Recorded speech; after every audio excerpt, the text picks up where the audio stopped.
with all the expectations that are put on women to make the bread in the home and now at work, can today's woman really have it all in their professional and personal life? What do you think? So do you want the real answer I or do want you the want the real answer. That's politically why we're here correct today. answer? So I think what's interesting, and I just had this conversation with my husband and my girlfriend, and so the conversation went different with each one of them.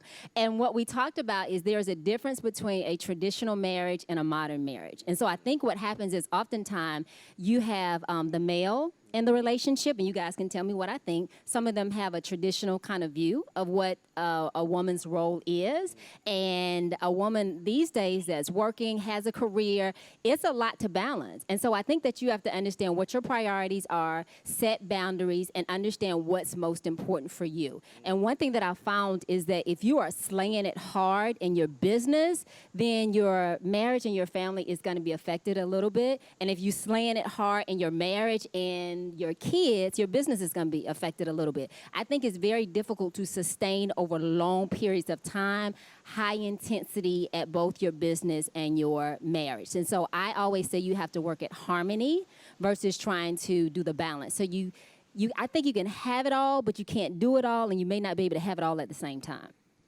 Well said. Well, you Piggyback took on what that? I was going to say. Exactly what you were going to say. Exactly Right? what I was going to say. The one thing that I think is important is, in addition to knowing who you are, knowing what you want, you have to have your vision for your own life. So I think what happens is oftentimes we're in relationships and we have to be aligned, but you have to know your vision for your life and what kind of wife you want to be, or spouse you want to be, a mother, because oftentimes you'll be in a relationship and they're putting their expectations on you. And so you have to have clearly, this is what I want to look like, this is how I want to show up, this is what success means for me, this is my own purpose, these are my passions, so that you don't lose yourself. So I think a lot of times, and I've been married almost 14 years as well, and so sometimes as we're renegotiating, as we're going through life, we get lost. And so I think it's very important in a relationship that there's a difference between independent and interdependent. And so oftentimes we'll focus on being interdependent, where it's you and I, but we don't focus on, we're still two individually independent people, and it's my responsibility to make my own self happy. And I can't look for you to fulfill me. I should already be fulfilled, and that I am giving to you in my overflow. And so a lot of us, we are in a deficit, and we're operating in a reserve, and it's like a hole. And so it doesn't matter what that other person does in that relationship, it is just seeking through. So be whole, know who you are, have your own vision, and be independent as well as interdependent. So what you said, cut and paste, what you said. I'm here for it. Thank you for the expanded version. But you did well in that because you have a whole book, CEO Life, right? Yep. And in that book, you really you give a good snapshot on relationships and business and how to do it all. What would you advise, since you're right here on stage with me, and I get to the beauty of the wisdom that you're about to share, what do you advise to the modern woman who doesn't want to get lost in her work, but has that big goal and has that big dream, but also wants the relationships with friends and also wants to be able to have fun in life, and also how does she not get lost in her work? There was a whole lot of alsos, and I absolutely got lost, right? So let's tell the truth. Let's tell the truth. I was at the point of divorce in my marriage. My husband said to me, he said, I know you're working very hard to build a successful business, but how is that success going to feel as a single mother? I said, what? Wait a minute, we don't use that D word, and how did we get to this point? And he told me, he said, I love your ambition, I love your tenacity, and I love how you're aggressive and you go after what you want. He said, but I feel like I get the leftovers, and I feel like the kids get the leftovers. I feel like you are physically present, but you are not mentally present. I know you're sneaking in the bathroom when it's supposed to be family time, looking at your phone, checking emails. Don't judge me, people, I'm being honest. And so he just said, like, I don't feel like it is a priority. So in my own mind, I thought that I was being a good wife, a good mother, you know, a great CEO, but that goes back to the expectations, alignment, and renegotiating. So I think the very thing that you have to understand is, number one, let's set some realistic expectations. What does your mate, expect in this relationship?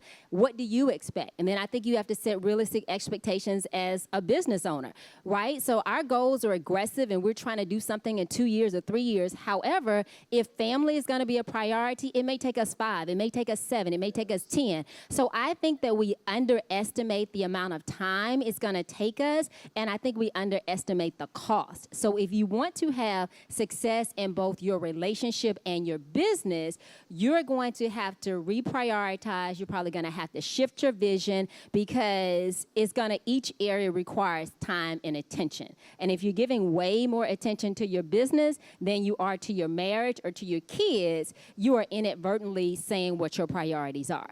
So what I had to do was to reprioritize and said, I'm number one. That's not selfish. My spiritual relationship, my self-care, that's number one, because if I'm not whole, I can't pour anything into you. Number 2 is my marriage. Number 3 is my kids. And number 4 is my business. So before I get to the business, I have 3 other things that I have to take care of.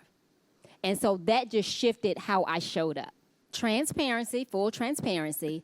I have been in some relationships that were toxic and that were just energy vampires. And so when we became self-aware, we're not going to do that anymore. And so I think what happens when you're a coach or a counselor or a consultant and you have that approachable energy, people do just assume that you're friendly, that you want to help them solve your problems. And so since I am in a phase in my life which is evolving and evolution, everybody that's around me and that I'm in relationship with has to be evolving as well. And so my circle is very small because you have a lot of people that want to be around you, but you don't have a lot of people that want to do the work and to up-level themselves and to be in a giving relationship. So the way that I do it is I have 3 types of relationships in my life. One are mentees, one are people that are on the same level as me, and then one are mentors that I have. And so the mentees, of course, those are the ones that you're giving back to. The ones that are on the same level as you, those are your friends, your confidants that you share with, and then those mentors are the ones that's pouring into your life.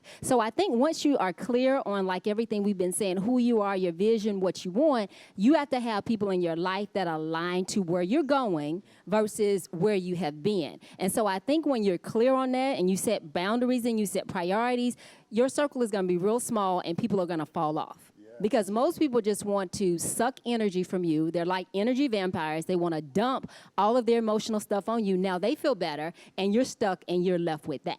So when you have a vision and a purpose of what you're doing, no, if we're not helping each other to grow and you're not my mentee, then you're not going to be able to go with me. So I've got to travel light and I've got to travel fast. So just make sure that you're in mutually beneficial relationships. Travel light, travel fast. Come on now. What about you, Brian?